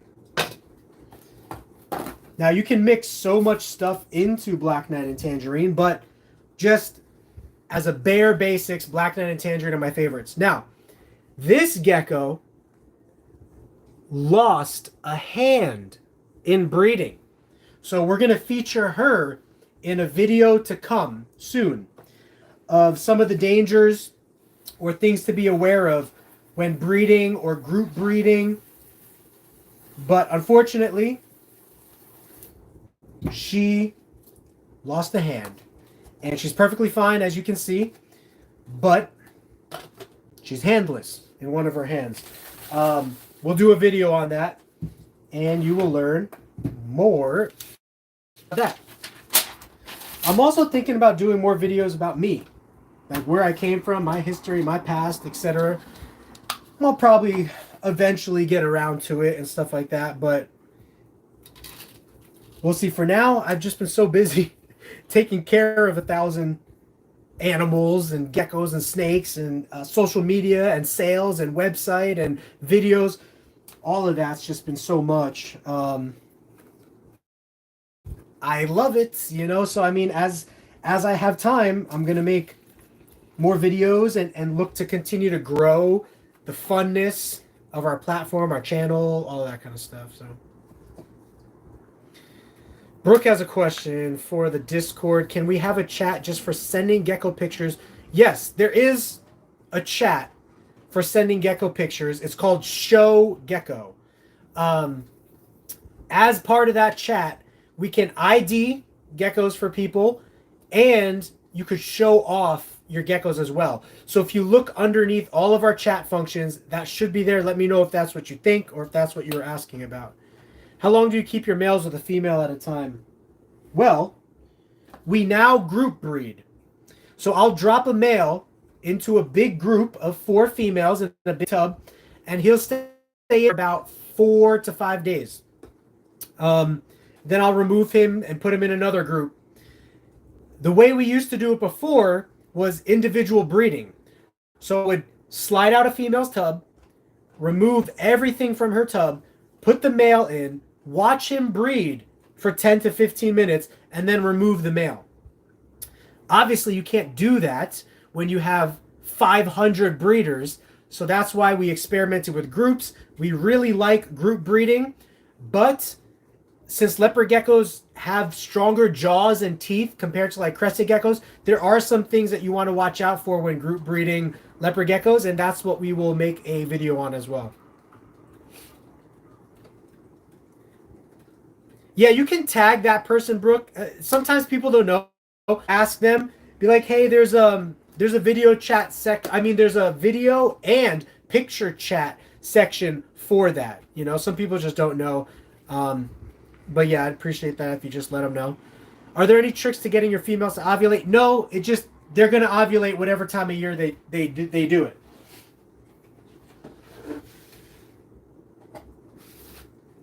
Well, actually, I will say this: keep your females chunky. Well, not super chunky, like overweight too much, but yeah, kind of. Going into breeding season, I would much have a female that's overweight rather than underweight. This has nice color, but the light's washing it out a little bit. But I'd much rather have a gecko that's overweight, a female that's overweight than underweight, because her body's going to go through a lot. She may go off of food a little bit, and she may lose weight a little bit. So I would much rather have a female that is chunky going into breeding season. So they're going to ovulate whenever they do, but here's my tip for females: keep them chunky. Keep them fed really well before breeding season. And that applies to almost any reptile. Ball pythons, monitor lizards. Oh, this girl, was she breeding? No. This girl, is this a girl? Am I tripping? This is a boy. This isn't even a girl. This is a boy. I don't know why there's an egg in here.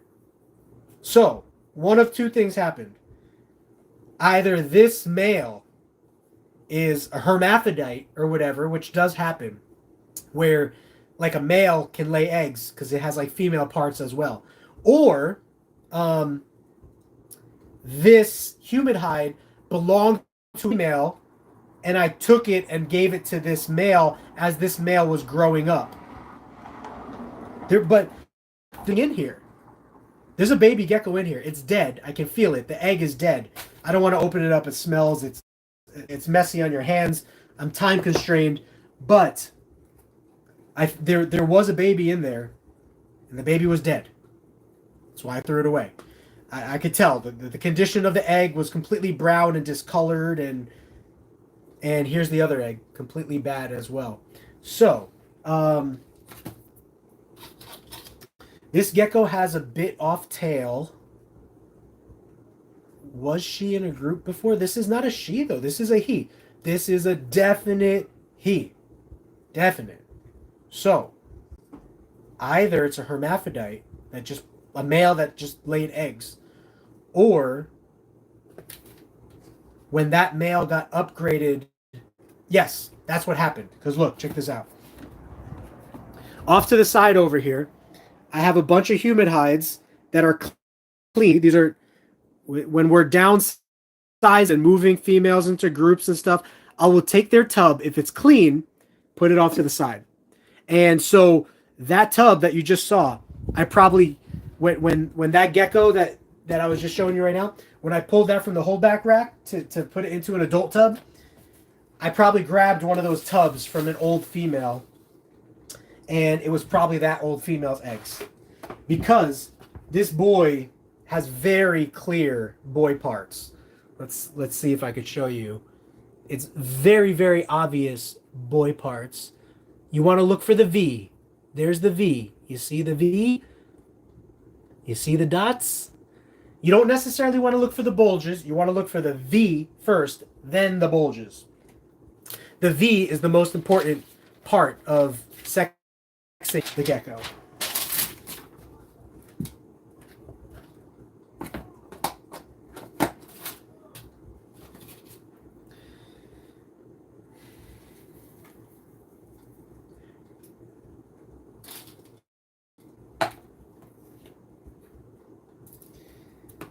I don't want to pull an all-nighter, but I did. Before we left for Colorado, I pulled an all-nighter till 6 o'clock, cleaning all the geckos that I needed to. I don't think I'm going to do that this time, but...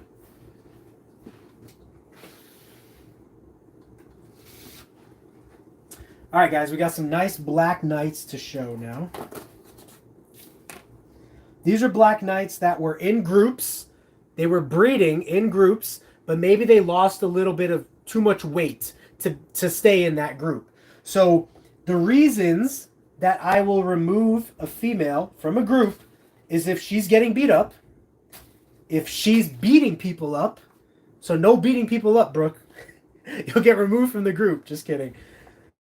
Either a female gets removed from the group if she's getting beat up, if she's beating people up, or if she's losing too much weight for comfort. And you essentially want to catch them before they lose too much weight.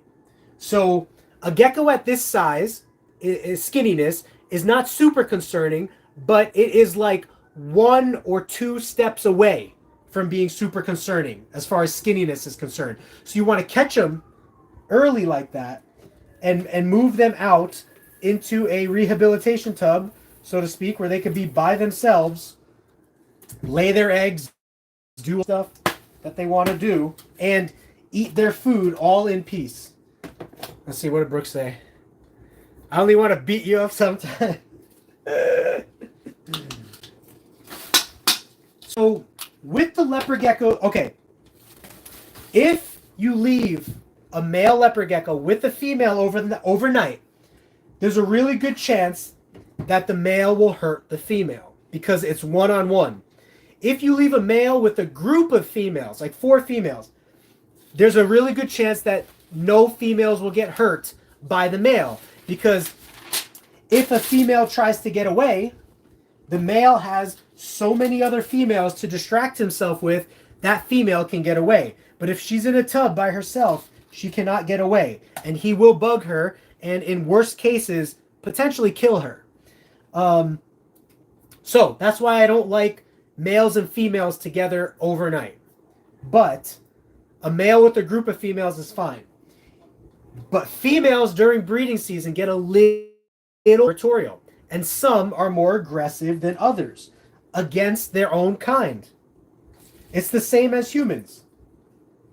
Guys tend to get along. I don't know.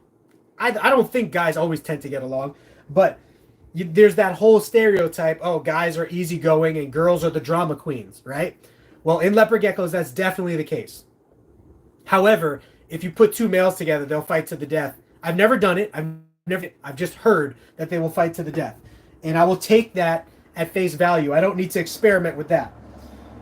But, so anyway, nobody keeps males together that I know of. But people do keep females together. And females will get sassy with each other and fight. And not all the time, but that's what you have to keep an eye out for when you're group breeding. Remove the aggressive females, remove the females that are struggling, remove the females that are getting skinny, put them in their own tubs. That's just what you have to do.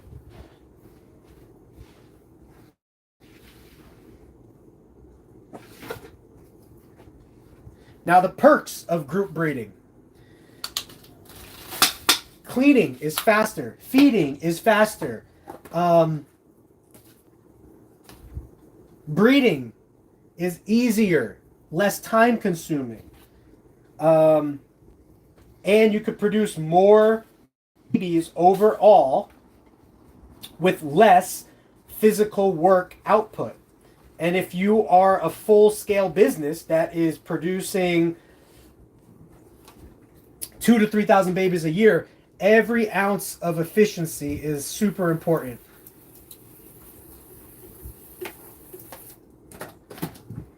Here's another black knight. She was a little skinny. Now she's putting on weight again. You know, she was removed from a group and put into an individual tub. Oh, my phone's dying. Actually, let's do this. Because my phone's dying, my voice is going out, and I'm almost done cleaning that rack that I told you anyway. So I'm just going to sign off here. But what did you guys think about this live? Did you like the live on Monday? Let me know in a comment below. Please, before you leave, give this video a thumbs up. That lets me know that you liked it. It lets me know you want to see more. We have a brand new website if you're looking for geckos. It's on there. We have a Discord, Geeky Gecko Creations on Discord, where you could show pictures, share videos, comment in the chat. There's so many different chat rooms for everything that you want to talk about leopard gecko related. And I am working with some more experts in Discord to make the user experience great, smooth, and best. And yeah, keep an eye out for our Lemon Frost update video, which will be coming soon. And leave a comment below of any videos that you want to see us make, because that helps give me ideas. So I thank you guys. I love you guys. I appreciate you. I'll see you in the next one. Try to get some rest tonight, okay? Get some good sleep. Go into work tomorrow with a fresh head. But really, I appreciate you guys. I love being able to come here, release some stress and anxiety, release some loneliness, you know what I mean, of just working by myself, and being around some other gecko lovers. So thank you guys so much. I love you. I'll see you in the next video. Peace.